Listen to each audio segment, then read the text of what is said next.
Bonjour, nous sommes en compagnie d'Antonio Paris. Bonjour Antonio Paris. Bonjour Christian. Vous êtes directeur général de Vero Software France et vous venez ici nous parler de deux nouveaux produits que vous lancez en début d'année. Le premier s'appelle Work & Say Robot et le deuxième s'appelle Vero Inspect. Ce sont deux modules complémentaires de votre gamme de logiciels de CFAO.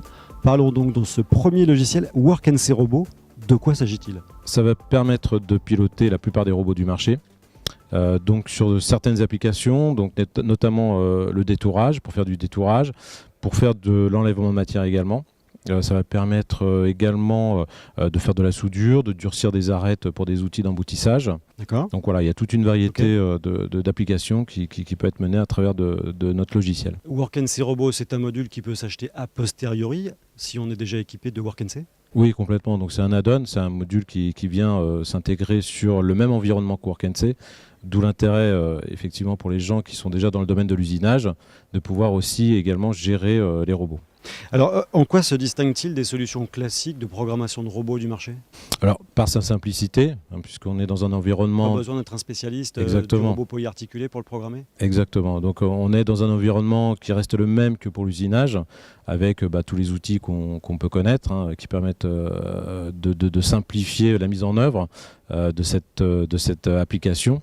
Et puis, bien évidemment, on va pouvoir gérer tous ces phénomènes de singularité, etc., etc. Singularité, c'est-à-dire les positions dans lesquelles le robot va avoir un handicap ou les axes vont être difficulté. En difficulté, de par le câblage extérieur, de par tout un phénomène de la multiplicité des axes. En fait. D'accord, et donc là, c'est transparent. Comment ça se passe, la manière dont on va programmer cet ébavurage ou ce rechargement de pièces avec un robot ? Alors, pareil, exactement de la même manière si on allait programmer un parcours d'usinage, une machine-outil.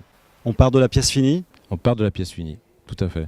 Et finalement, on programme quoi ? La trajectoire du début jusqu'à la fin avec le même langage machine que lorsqu'on est en train de travailler sur Work & Say ? Entièrement transparent, en effet. Donc, on va avoir l'environnement de la machine qui va être modélisé au travers de cette application.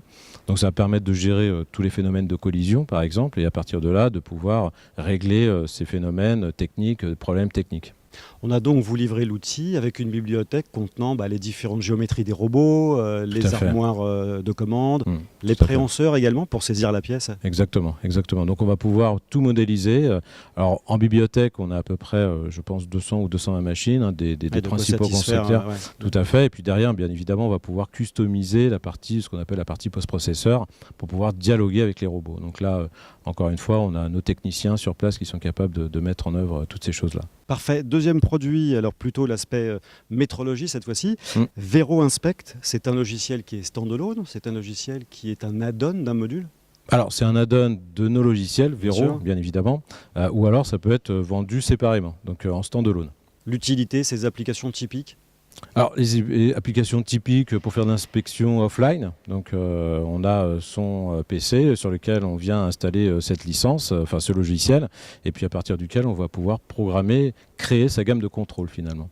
Sur la même machine qui a usiné juste auparavant la pièce. Exactement. Donc tout l'intérêt, effectivement, ça va permettre de contrôler, enfin de pouvoir créer sa gamme d'inspection pour des palpeurs, donc des palpeurs qui sont embarqués directement sur les centres d'usinage. Justement, à propos de palpeurs, c'est palpeurs sans contact, avec contact, tous les palpeurs du marché. Palpeurs avec contact, donc principalement ceux de Hexagone, puisque c'est MEH. Je rappelle que Vero Software fait partie d'Hexagone. Donc tout à fait.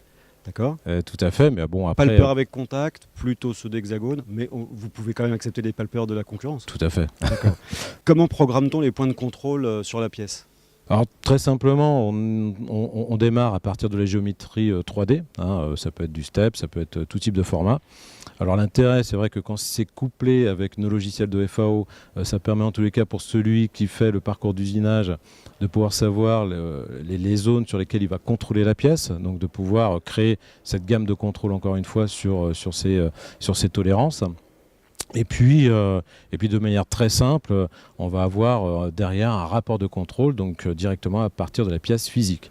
Donc on a un rapport de contrôle, donc ça va permettre de faire la différence entre la pièce théorique et la pièce physique. Donc on part finalement des trajectoires d'usinage, on part de la pièce du fichier 3D, et on a, j'imagine, des routines qui permettent, sans avoir à les reprogrammer, de mesurer de la concentricité, de la panalité, etc. Tout à fait. D'accord. Tout à fait. Okay. Dernière chose, peut-être une question triviale, mais quel est l'intérêt d'utiliser sur la même machine de faire sur la même machine l'usinage et le contrôle métrologique. Alors ça va permettre de gagner en productivité, d'éviter de démonter la pièce quand c'est des pièces très très lourdes. Et puis derrière, de pouvoir avoir un aller-retour avec la FAO. Donc l'intérêt, effectivement, encore une fois, d'avoir les deux, et notamment chez les produits Vero.